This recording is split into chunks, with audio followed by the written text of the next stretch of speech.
What's going on, Detroit Lions fans? Today is a milestone. A lot of you have probably been waiting for a day where Steve Perkins has been wrong.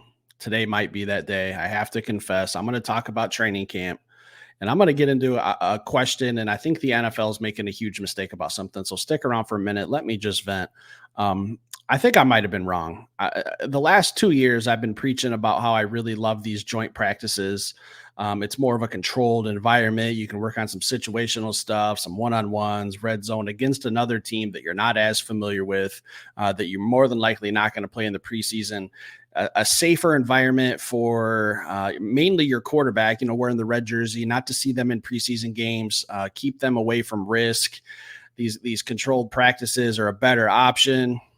The last 2 days, all I've seen from the Detroit Lions and the New York Giants, or from the New York Giants and the Detroit Lions, is fistfights, UFC fights, cards, boxing matches. Football is, I think, might have accidentally happened at some of these practices. And I was okay with it yesterday. I understood it yesterday. I made sense. Hey, we're going against another team for the first time. Let's get a little chippy. Today, I thought would be more laid back, controlled, and there might not have been as many fights, but there was some big fights with Kerby Joseph and Malik Nabers going at it. And here's the thing. I'm not taking sides here. I know both parties are wrong when it comes to this, but Kerby Joseph wasn't even involved in the play. It was a matchup with Terrion Arnold where I think it was in the end zone. Terrion Arnold was on defense. Malik Nabers didn't come up with the catch. He's running back to the huddle. I'm sure Kerby was saying something. I'm sure it wasn't, he wasn't preaching the gospel to him or anything like that. I'm sure he wasn't saying nice things. I don't think it's anything Malik Nabers probably hasn't heard before, and I'm just going to leave it at that. And then he takes a little a drive-by at him as CJ Gardner-Johnson said on Twitter, and I was like, that's exactly what it was. He took a little swipe, gave him a little slap across the face. That was enough. And I get it. I get Kerby wanting to defend himself and stick up for himself, and he had to put hands on him. I get it. Hey, that's what happens. You're not going to disrespect me just because I'm talking shit. You can say what you want back, but once you cross that line of putting hands on me, I got to put hands on you. That's just, I get that. And again, I'm not taking sides here. I know the Lions aren't saints when it comes to this. I know that the Giants, they're not little angels either. This is just men playing football, and that's the way it goes. But I had someone ask me today, I can't remember the context of the question, but it was kind of like, do I feel like these joint practices are still meaningful? And here's the thing. Here's my opinion on these joint practices, especially the last couple days, is I feel like there's just no repercussions. I feel like these guys are just playing backyard football. Like if you were to do that in a game, if you're Malik Nabers and you throw a punch or a slap, whatever it is, if the ref sees it, you're getting a 15-yard penalty, maybe an ejection. And then what Kerby Joseph did in retaliation, throwing an actual punch, you're getting ejected. You don't have to worry about that in joint practices. There's no repercussions. There's no 15-yard penalty. You're not hurting your team. You can say whatever you want, do whatever you want. Nothing's going to happen. And here's where I'm going to shame the NFL. This is where I absolutely have a problem is last year, if you're familiar with Jamison Williams, obviously, he was on a team location, whether it was the gym, the hotel, the bus, the training facility, doesn't matter. He placed a bet on his phone, FanDuel, DraftKings, which the NFL promotes, are sponsored by Motor City Casino, MGM. They all have their little banners at Ford Field. They are sponsored by the Detroit Lions. They're in business together. But if you place a bet, you get a suspension. But you can go to these joint practices and throw punches, and there's no repercussions. And that's for both teams. So I'm being fair here. If you throw a punch, you don't get fined. You don't get suspended. You might get thrown out of practice. Big whoop. I know Levi Onwuzurike got thrown out of practice today by Dan Campbell for stirring something up after this Malik Nabers and Kerby Joseph situation happened. So that if that's really like the spank on the bottom that these guys are getting, and again, I'm an old school football fan. I don't want to see the NFL in ruin fun or clamp down on celebrations or anything like that. But in situations like this where we're actually fighting, maybe that is where the NFL might need to step in. Maybe that is where they need to take a little action. Maybe, hey, a little lighter in your check. I don't want to see suspensions happen because of a practice. I get that, but There's literally just zero repercussions for what's going on. It's literally just coaches saying, "Hey, don't do it anymore." It's like if your mom tells you, don't put your hand on the stove. What are you going to want to do? You're going to want to go put your hand on the stove. It's just it is something needs to happen. I don't know exactly what it is. Maybe that's something I dive into, but I don't want to bitch. I don't want to get the NFL more involved. I don't want suspensions, but it just seems like it's just been chaos the last 2 days. And how much meaningful reps are we really getting?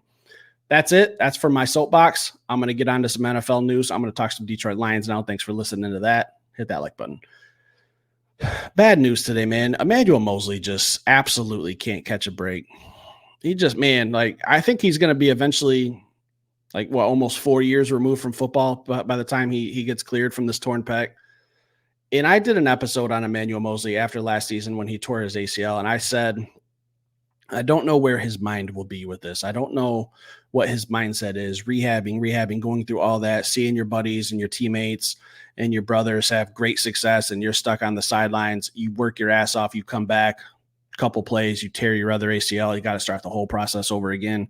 And that's what he did this whole offseason. Rehab, train, get better, torn pec. Now, I know it's not a season ender. I know CJ Gardner-Johnson, who I mentioned before, had the same injury, and he did his in week 2 and ended up coming back later in the season. The season doesn't start for over 4 more weeks. So could Emanuel Mosley come back? More than likely, yes. But does this still just suck? It does, man. Emanuel Mosley, I feel like, man, if he ever gets on a field, if he ever gets to come out with that starting defense out of the tunnel and get introduced, I really hope that he gets a standing ovation for at least the work that he's put in to get on a football field. This dude is a warrior. I want to see him play some football for the Detroit Lions. I loved the signing a few years ago. We have yet to see any benefits from it. I want to see those benefits. I want him to rehab his ass off. And I heard something that I think it was Dan Campbell kind of said, hey, man, like, I'm trying to be careful with what I say, kind of leading him toward the, if this is it for you, I'd understand. And Emanuel said, no, I'm rehabbing, I'm coming back. I don't know if that's 100% true. I don't trust everything I see on Twitter. If anyone has any more knowledge about that, please leave it in the comments. But I love that mindset if it is true that, hey, I'm going to rehab, I'm coming back, I'm not done. I'm not hanging him up because of an injury. I can come back from this. This is nothing. Love the mindset. I want to see him in a Detroit Lions uniform. I'm cheering for you, E-Man. I still follow you on Twitter and Instagram. Follow some of your rehab stuff. Keep fighting. Hopefully we see you later in the season for a playoff push. Next, I'm going to talk about some more good news. Now that the doom and gloom is over with, guys, thanks for bearing with me. Terrion Arnold kind of had an up and down couple days, I would say.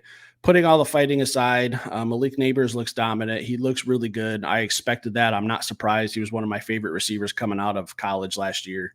I put him right up there in that same category as Marvin Harrison. That's how much I really think he's going to be a dominant player. Arnold won a couple reps. He lost a couple reps. It happens. You're a rookie. There's a learning curve. How he does against other receivers, I think, is where we can really start to grade. And I think we can also grade Malik Nabers on that same curve to see how good he's going to be. At the very least, the plays that I did see in the clips that I saw of Malik Nabers making phenomenal catches, it wasn't because Terrion Arnold wasn't there. It was great coverage. It was just a better catch. Like, sometimes you just got to tip your cap and it happens. So I see a lot of people stressing about Terrion Arnold, man. I'm not stressing because he's in position. These are NFL playmakers. That's what they get paid to do, make plays. That happens on both sides of the football. I'm not worried about it, not even in the slightest. Like, I've seen him make some plays. I've seen him give up some plays, but he's at least in coverage. He's at least right there to make a play and make the receiver make the most difficult catch possible to make the play. So I can kind of be happy with how he's playing. Like, dare I say that I'm happy about a guy who is giving up yards, but it's tough yards. It's not like he's blowing coverages or missing assignments. Like, he's right there. He's in lockstep. He's inside the jersey of Malik Nabers, and Malik Nabers is just making plays. I think that's really just what it comes down to. Everybody just relax. Terrion Arnold's going to be fine. Sometimes shit just happens, but that's just the way it falls.